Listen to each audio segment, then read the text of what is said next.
দেশে একটি নির্বাচিত সরকার একটি বাজেট দিতে যাচ্ছে, একটি পরিকল্পনা দিতে যাচ্ছে।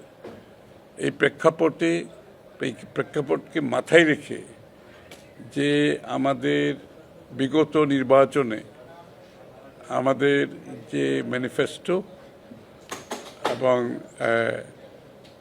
সার্বিক পরিকল্পনার একটি প্রতিফলন এখানে ঘটানো হয়েছে।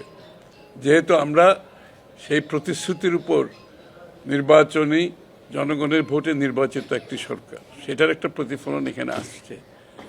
এবং প্রেক্ষাপটটা হচ্ছে খুবই সহজ, আপনারা সবাই জানেন। একটি ভঙ্গুর অর্থনীতি থেকে সমৃদ্ধি, প্রেক্ষাপটটা হচ্ছে ভঙ্গুর অর্থনীতি থেকে সমৃদ্ধি, পুনরুদ্ধার, উত্তরণ ও পুনর্গঠন কৌশল।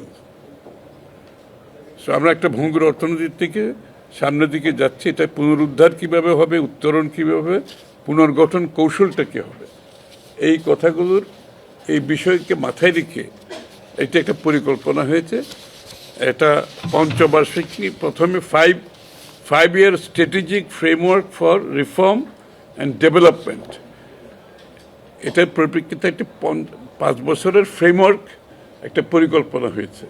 সেটাও আজকে আমরা এখানে আলোচনায় এনেছি, যেটা অ্যাকচুয়ালি আগামী, এটা লাগবে না,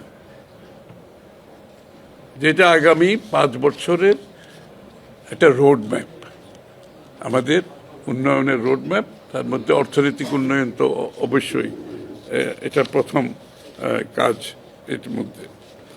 তো এখানে আমাদের